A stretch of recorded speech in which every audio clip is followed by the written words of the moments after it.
Welcome back. So through this video, we'll see how to create a domain user. We'll move on to the practical demonstration. And here we are already logged into the domain controller and uh, already the Active Directory users and computers is opened. And here you can create the users under the users container which is available by default, or you can create additional container which we call it as an organizational unit. So now we'll see how to create a user under the default container users container. So when you just right click on the users, you can see new, and here you can select the users, and here you can give any name for the user. So let me give the name as Comet user 1,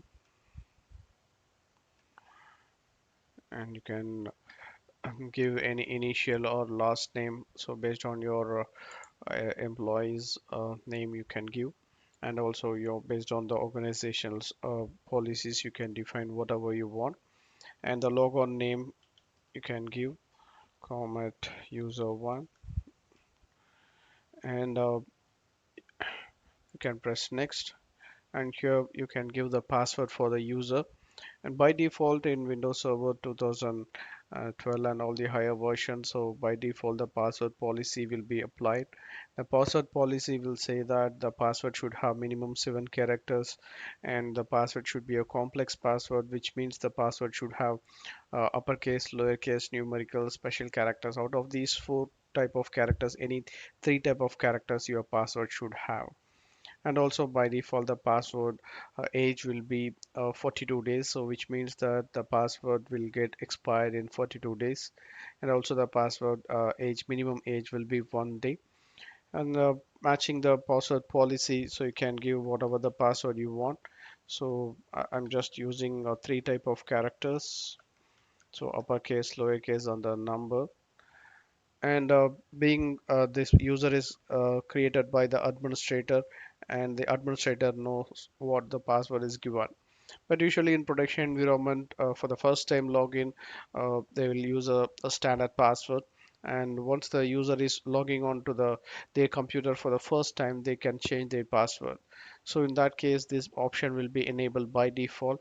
So user must change password at next log on. So whenever the user is logging into their system for the first time, so the user will be prompted to change his password. So only he changes a unique password, so then he'll be allowed to log into the computer. Or if you decide that the user need not to change the password, so if required, the user shall continue to use the same password which is given while creating the user. So in that case, you can uncheck this. So which means that the user, when the user logs on to the first time, he'll not be asked to change the password. And there might be some requirement where uh, the user should not be allowed to change the password. So in that case, you can use this option.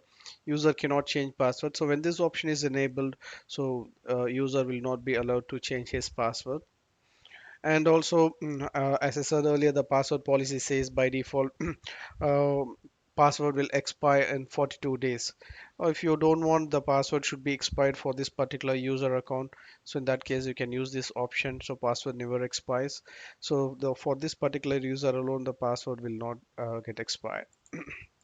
And also you have option to disable the account, so which means that while creating the account will get created, but finally the account will get created and it will be disabled, and whenever required you can enable it later also. So for now I want the account should be active, so I'm not disabling the account. Then we can proceed next, then finish.